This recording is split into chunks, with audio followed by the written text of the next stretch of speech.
Question पहला है एंचोरेज value of hook और बैंड का पूछा है। क्वेश्चन क्या पूछ रहा है, एंचोरेज वैल्यू ऑफ हुक क्या होगी, जो अज्यूम करती है 4 times of the diameter of the bar.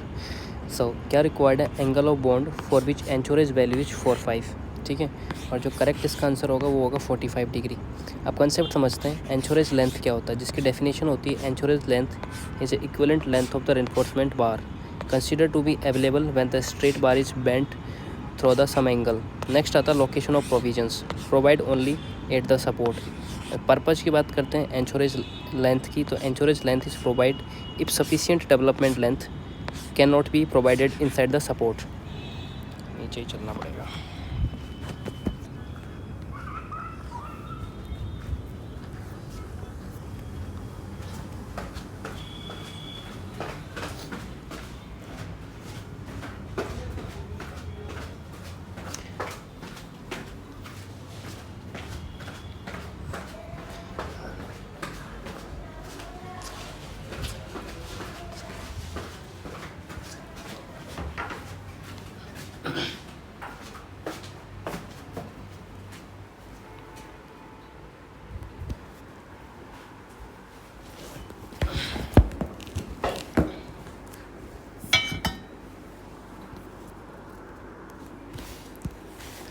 So code reference की बात करते हैं। कोड एच पर IS 456-2000 के according average value of bond and hooks कितनी होती हैं, 445 बैंड के लिए कितनी होती हैं, 445 डिग्री बैंड के लिए 45 होती हैं। ठीक है, याद रखना है।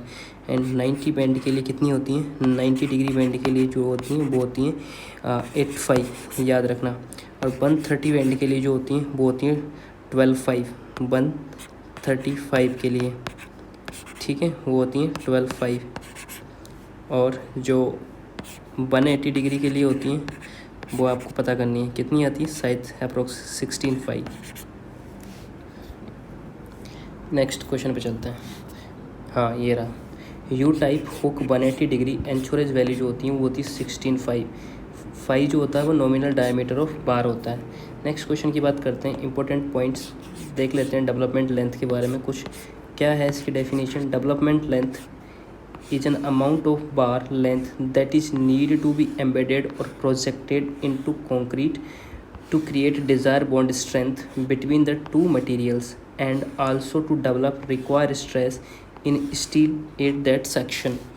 ठीक है, तो फॉर्मूला ऑफ डेवलपमेंट लेंथ क्या होता है, डेवलपमेंट लेंथ का जो फॉर्मूला होता है वो होता है LD होता है LD is equals to 5 sigma S divide by 4 tau VD होता है।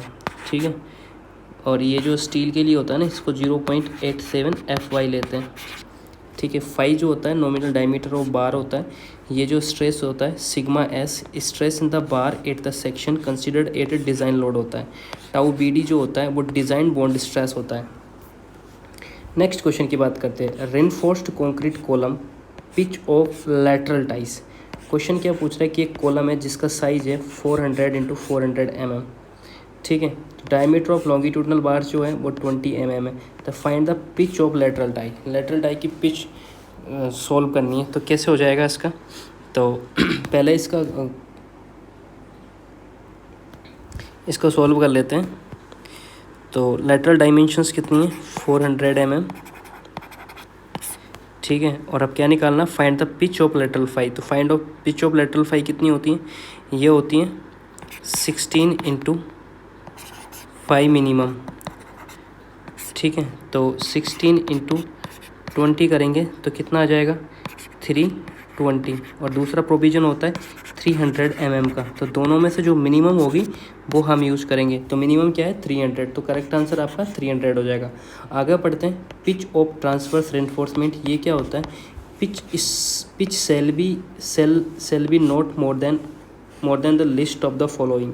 पहली जो होती है least lateral dimension of the compression member जो होती है 400 mm, least lateral dimension of the compression member.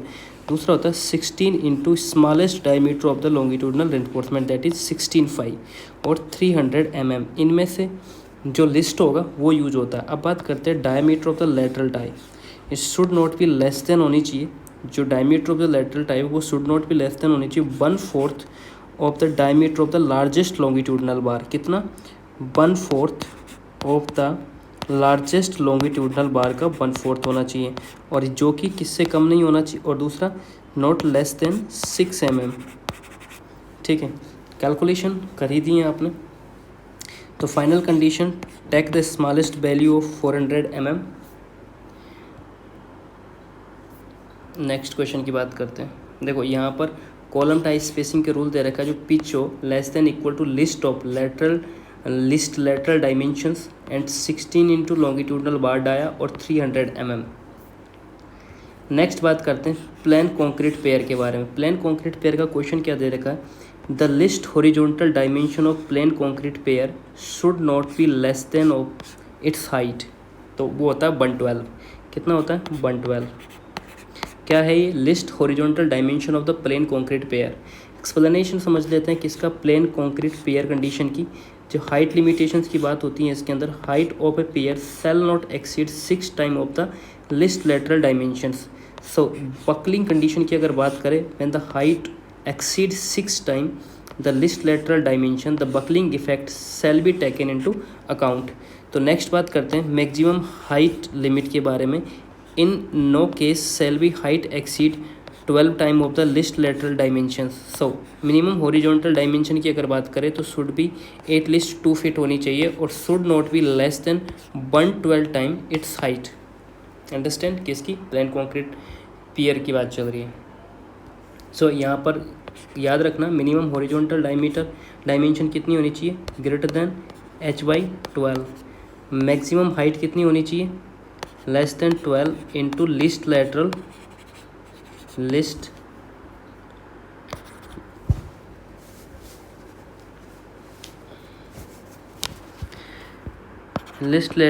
Dimension. और जो प्रीफर्ड हाइट है वो less than 6 into least lateral dimension होनी चाहिए। नेक्स्ट बात करते हैं pre stress concrete versus RCC deflection of beam. क्या टॉपिक है, pre stress concrete versus RCC deflection of beam. Question क्या कह रहा है, deflection of beam in pre stress concrete structure with respect to the RCC structure. तो क्या होता है इसके अंदर, जो डिफ्लेक्शन होता है वो लेस होता है। ठीक है, तो प्री स्ट्रेस कॉन्क्रीट के बारे में पढ़ते हैं। Pre stress concrete is a form of concrete where initial compression is given in the concrete before applying external load. So purpose of initial compression क्या है, stress from the external load are counteract in the desired way during the service period. So methods of providing compression, initial compression is introduced by the high strength steel bar called tendon located in the concrete section. Principle of prestressed concrete क्या होता है, compressive stress induced by the high strength steel tendon in the concrete member before load are applied balance the tensile stress imposed in member during the service.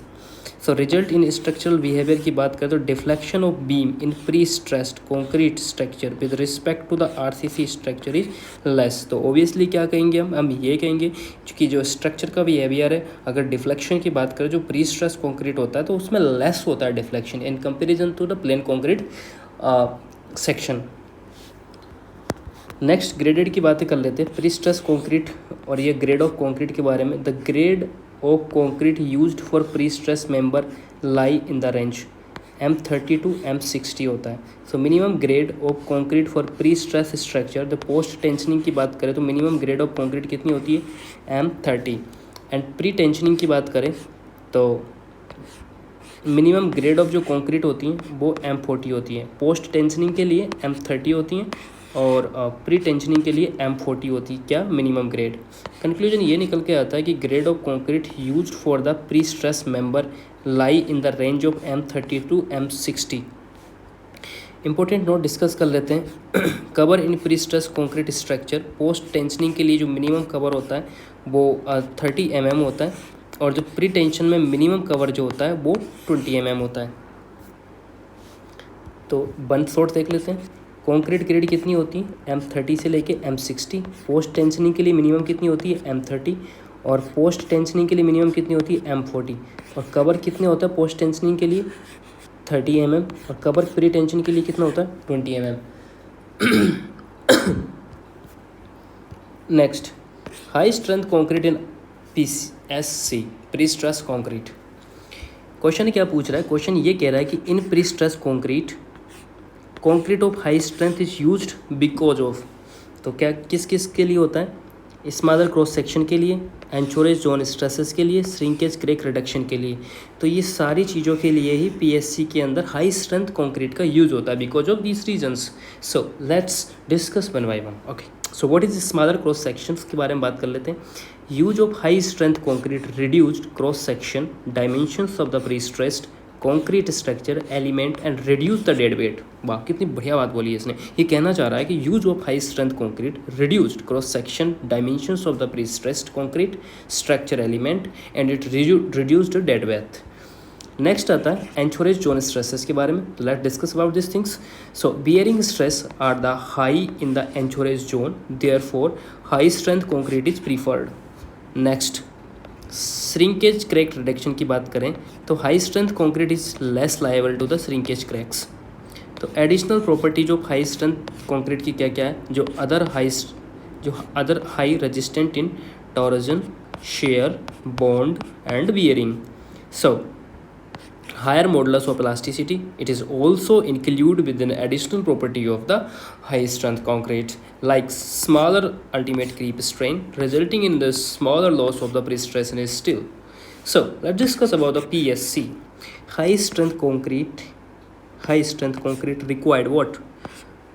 Handle high anchorage stress, reduce shrinkage cracks, smaller cross section, higher modulus of elasticity and less pre-stress loss.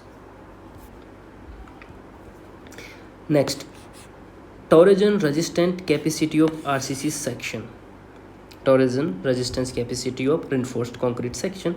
Torsion resistance capacity of a given RCC section की बात करें जिसका correct answer ये है कि increase with the increase in stirrups and longitudinal steels. तो टॉरोजन resist capacity होती है torsion resisting capacity of given RCC section. If you increasing the stirrups of the longitudinal section it will be increased. Okay, explanation पढ़ते हैं। The torsion resisting capacity of a given RCC section increase with increasing the stirrups and longitudinal steel. तो stirrups और longitudinal steel बढ़ाने के साथ साथ में आप टॉरोजन रजिस्टिंग की कैपेसिटी भी इंक्रीज करते हो। ठीक है, सो मैथमेटिकल रिलेशन चेक करते हैं किसका इक्वलेंट शेयर का। तो ये होता है BU equivalent is equals to BU plus 1.6 TU/V। Term का समझे बात, तो इक्वलेंट जो शेयर होता है BU जो होता है शेयर होता है, TU जो होता है टॉरिजनल मोमेंट होता है और B जो होता है विड्थ ऑफ बीम होती है। नेक्स्ट क्वेश्चन की बात करते हैं रिइंफोर्समेंट कंक्रीट फुटिंग के बारे में। क्वेश्चन दे रखा है minimum nominal cover for reinforcing bar to meet durability requirement in RCC footing that is 50 mm। बात करते हैं किसकी बात चल रही है यहाँ पर? फुटिंग की बात चल रही है यहाँ पर। ठीक है, किसकी कवर की बात चल रही है? फुटिंग की कवर की बात। So design condition for the footing की बात कर लेते हैं। Edge thickness requirement footing on soil, minimum thickness at the edge जो होती है 150 mm होती है। किसके लिए? फुटिंग के लिए। अगर फुटिंग ऑन पाइल है तो minimum thickness at the edge कितनी होगी? 300 mm। So depth of foundation minimum depth कितनी होगी? डेप्थ ऑफ फाउंडेशन की 500 mm। डेप्थ ऑफ फाउंडेशन की जो बात करें मिनिमम डेप्थ की। उसके बाद रिइंफोर्समेंट रिक्वायरमेंट की बात करें तो footing treated as a inverted slab, जो फुटिंग होती है ना वो ट्रीट की जाती है as a inverted slab. So minimum reinforcement HYST bar 0.12% of the gross sectional area, किसमें रिइंफोर्समेंट जो रिक्वायर्ड होती है फुटिंग के अंदर। और minimum reinforcement in plain mild steel के लिए 0.15% of the gross sectional area. और मिनिमम क्लियर कवर जो चाहिए होती है फुटिंग के लिए वो होती है 50 mm। So permissible shear stress for footing की बात करें तो कितनी होती है? लिमिट स्टेट के अंदर जो परमिसिबल शियर स्ट्रेस होती है 0.25 √FC होती है। और वर्किंग स्ट्रेस मेथड के लिए कितनी होती हैं? लिमिट स्टेट के लिए तो आपको समझा दी मैंने, और वर्किंग स्ट्रेस के लिए 0.16 √FC होती हैं।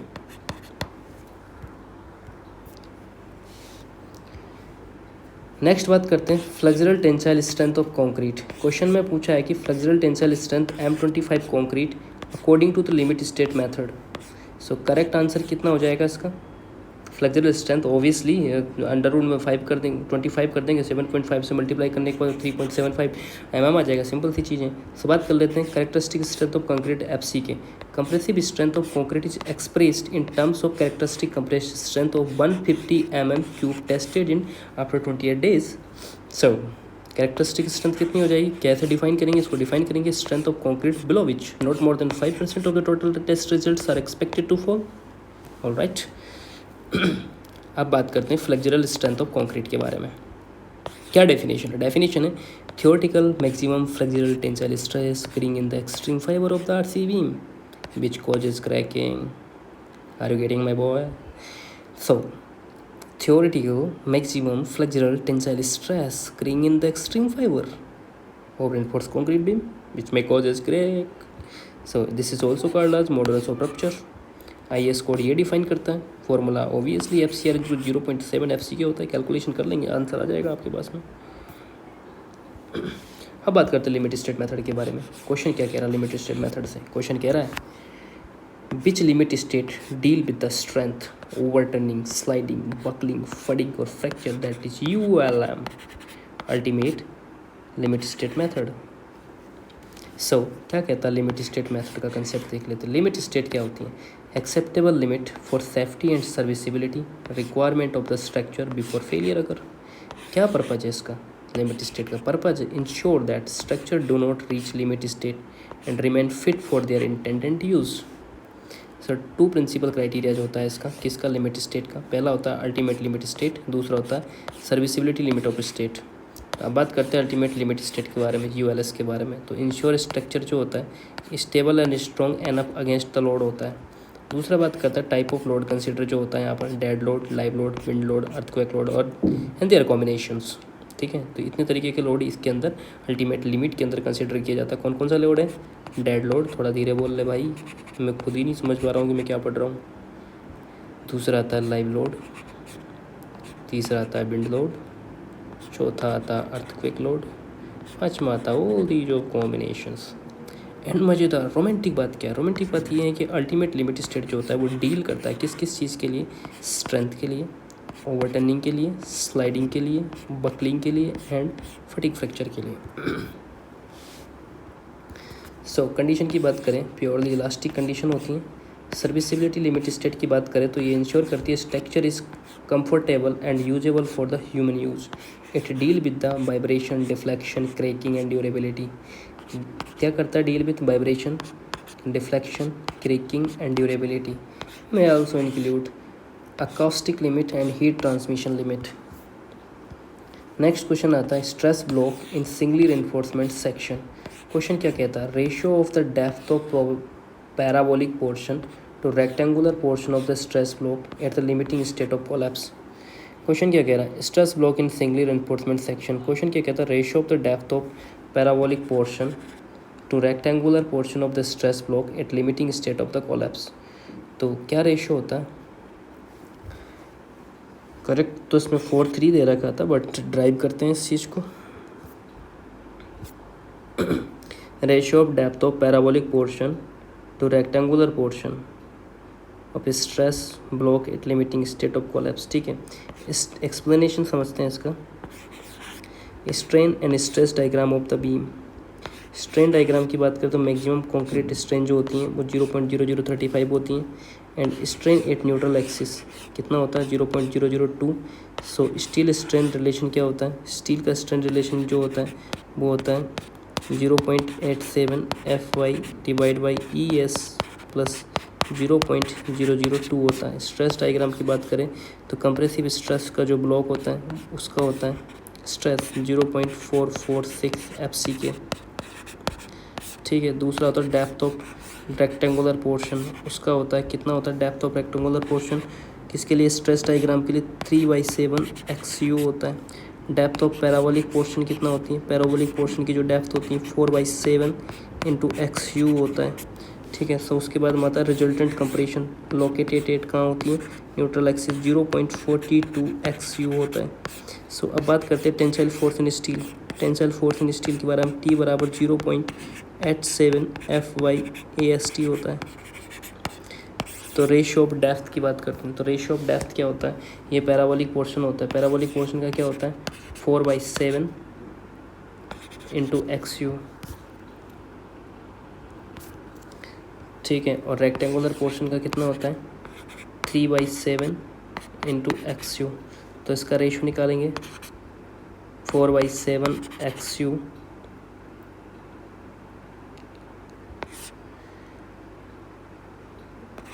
3/7 एक्स यू।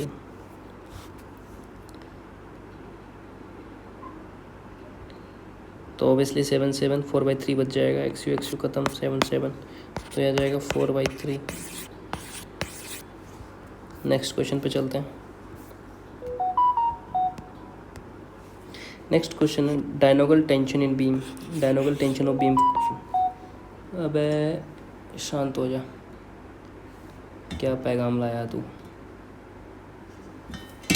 किसी का पैगाम आया, चेक कर लेते हैं।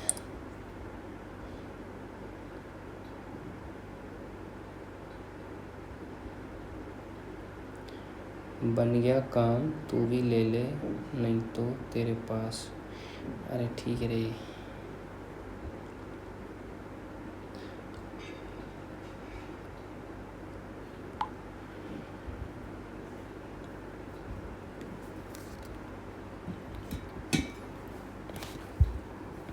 हम बात करते हैं डायनोगल टेंशन इन बीम। तो डायनोगल टेंशन इन बीम क्या होता है, करेक्ट आंसर क्या होता है maximum at the neutral axis. तो डायनोगल टेंशन होती है ना बीम के अंदर, वो मैक्सिमम कहाँ होती है एट न्यूट्रल एक्सिस। कंसेप्ट को बहुत बारीकी से और बहुत अच्छी तरीके से समझते हैं। तो डायनोगल टेंशन क्या होती है, mainly associate with the shear stress with the beam. हाँ, mainly associate with the shear stress with the beam होता है। दूसरा जो होता है शेयर स्ट्रेस डिस्ट्रीब्यूशन की अगर बात करें तो shear stress across the depth of beam होता है फॉर द पैराबोलिक डिस्ट्रीब्यूशंस होता है। क्या होता है shear stress distribution, shear stress across the depth of beam follow as the parabolic distributions. At the top and the bottom of surface की बात करें तो shear stress is close to zero होती हैं। एट न्यूट्रल एक्सिस की बात करें तो shear stress and diagonal tensions is maximum near और नियर मैक्सिमम, ठीक है। इस मैक्सिमम और near maximum at the neutral axis, shear stress that is and diagonal tension is maximum और near the maximum. Okay, so go next. बात करते हैं spacing of stirrup in a beam. Question क्या कह रहा था, spacing of stirrup in a beam. So correct answer क्या होता है spacing of stirrup in a beam decrease near the support. Obviously support beam के अंदर डिक्रीज होती है नियर द सपोर्ट और सेंटर में ज़्यादा होती है। कंसेप्ट को समझते हैं, कहाँ ज़्यादा होती है कहाँ कम होती है, बीम की कंडीशन समझते हैं। Simply supported reinforced concrete beam carrying a UDL load over A span length of L. तो शेयर फोर्स डिस्ट्रीब्यूशन की बात करते हैं। Shear force maximum shear force कहाँ होता है सपोर्ट पर। शेयर फोर्स एट सेंटर क्या होता है ज़ीरो होता है, यहाँ पर मैक्सिमम बेंडिंग मोमेंट मैक्सिमम होता है। शेयर रेजिस्टेंस रिक्वायरमेंट क्या होती है, कहाँ पर मैक्सिमम क्या रेजिस्टेंस रिक्वायर होती है, मैक्सिमम एट सपोर्ट और minimum at center of span. So बात करते हैं form of shear reinforcement. So vertical stirrups, bent up bar along with the stirrups and inclined stirrups. तो शेयर इन्फोर्समेंट कंडीशन की बात करते हैं provided to carry shear force equal to B U minus tau C into B D. So relation of stirrup spacing की बात करते हैं तो shear reinforcement increase as spacing among stirrups decreases. Shear enforcement increase as spacing among the stirrups decrease and vice versa. So final observation क्या है, shear strength requirement is more at support than center, therefore spacing of stirrups increase toward the center of the beam. Next बात करते हैं lifting of corner of slab. So question क्या कह रहा है, lifting of corner of slab is prevented by providing the reinforcement. Torsional reinforcement से lifting को prevented की जा सकती हैं। इसका एक्सप्लेनेशन देख लेते हैं। जो रेस्टोरेंट स्लैब है IS 45D1 के according a restrained slab whose corners are prevented from getting lift off and reinforcement provided to resist torsion. Edge condition of slab की बात करें तो all four edge are assumed to be rigidly tied with the beam or wall underneath. So edge type continuous, fixed or discontinuous. So effect of corner restraint reduce bending moment and deflection in the middle of the slab, similar to the fixed beam behavior. A restrained slab whose corners are prevented from getting lifting up, the reinforcement provided to resist torsion.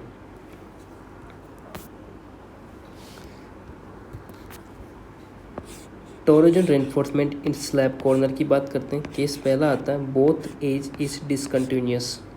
ठीक है, तो टोरोजन reinforcement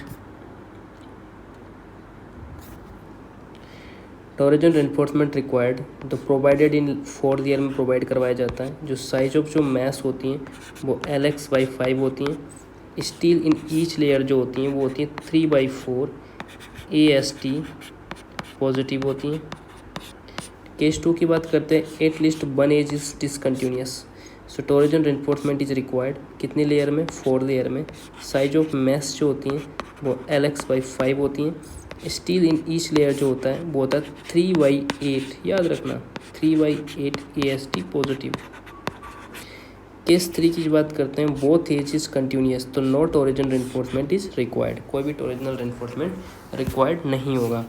lifting corner की बात की जाती है तो टोरोजन prevent किया जाता है।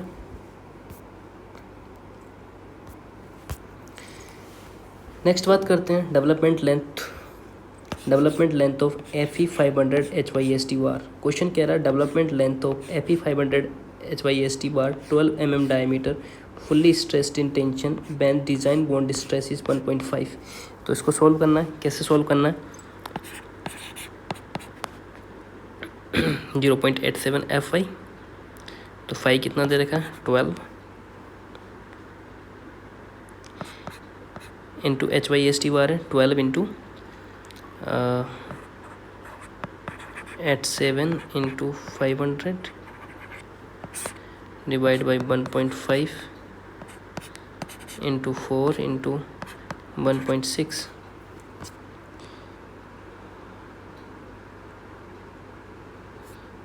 ठीक है, तो इसको सॉल्व करने के बाद में आपके पास में ये आंसर आ जाएगा।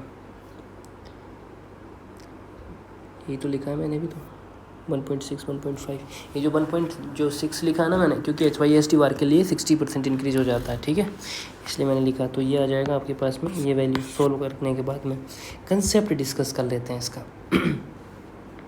Development length the calculated tension और compression in any bar at any section shall be developed on each side of the section by providing appropriate development length or anchorage and their combination. So development length का formula होता है LD is equals to phi 0.87 Fy divided by 4 tau Vd। Parameters phi जो होता है diameter of बार होता है, tau VD जो होता है डिज़ाइन बॉन्ड स्ट्रेस होता है, पॉसिबल एवरेज बॉन्ड स्ट्रेस जिसको बोला जाता है। अब बात करते हैं बॉन्ड स्ट्रेस मॉडिफिकेशन के बारे में। For deformed bar in tension bond stress increase by 60%, मैंने बताया था। और for bar in compression deformed बार की बात करें, for bar further increase in 25% also. Bar in compression, bar in tension compression में ले और फर्दर इंक्रीज कर दी जाती है। तो कैलकुलेशन में आपको दे रखा है फाई की वैल्यू 12 mm ऊपर दे रखा है, टाउ वीडी जो दे रखा है 1.5 न्यूटन पर mm दे रखा है। सो मॉडिफाइड बॉन्ड स्ट्रेस क्या हो जाएगी 1.5 इंटू 1.6। डेवलपमेंट लेंथ निकलने के बाद में ये आंसर आ जाएगा। नेक्स्ट बात करते हैं resistance to slipping of steel bar from the concrete. Question कह रहा है resistance offer to slipping of steel bar from concrete is due to pure adhesion, friction resistance and mechanical resistance. तो इसमें सारे ही सही होंगे। ठीक है, कंसेप्ट डिस्कस करते हैं। कंसेप्ट क्या कहता है, bond between steel and concrete developed due to following reasons. पहला आता है pure adhesion due to gum like property in the product of hydration. दूसरा जो आता है एक्सप्लेनेशन वो आता है frictional resistance due to surface roughness of reinforcement and the grip exerted by the concrete. तीसरा आता है mechanical resistance due to deformed bar और bearing stress against the rib. So grip action क्या होता है, due to gripping of steel by the concrete and drying. कुछ important points हैं जो डिस्कस कर लेने के लायक है। Increase bond strength between steel and concrete using deformed bar और twist bar, using a rich mix of concrete, adequate combinations of curing of concrete, provide hook at the end of reinforcing bar। Next बात करते हैं traverse reinforcement इन ए column. Question क्या कह रहा है, traverse reinforcement की column की बात चल रही है यहाँ पे, बड़े गौर से सुनिएगा। diameter of transverse reinforcement of column should be equal to 1/4 of diameter of main steel rod but not less than 6 mm. The diameter of transverse reinforcement of column should be equal to 1/4 of the diameter of the main steel rod but not less than 6 mm. Provision समझते हैं, जो explanation दे रखा है। Diameter of the transverse reinforcement की बात करते हैं, ये होता है 1/4 of diameter of main reinforcement बार, जो 5 मेन होता है, और 6 mm, ठीक है, इनसे कम नहीं होना चाहिए। विच एवर इज मैक्सिमम, दोनों में से जो मैक्स होगा वही यूज़ करेंगे फाइनल कंडीशन में। यहाँ कुछ इंपॉर्टेंट पॉइंट दे रखा है। स्पेसिंग ऑफ ट्रांसवर्स रेनफोर्समेंट की बात चल रही है। Spacing should not exceed the following of the least lateral dimension and 16 into diameter of main reinforcement बार और 300 mm।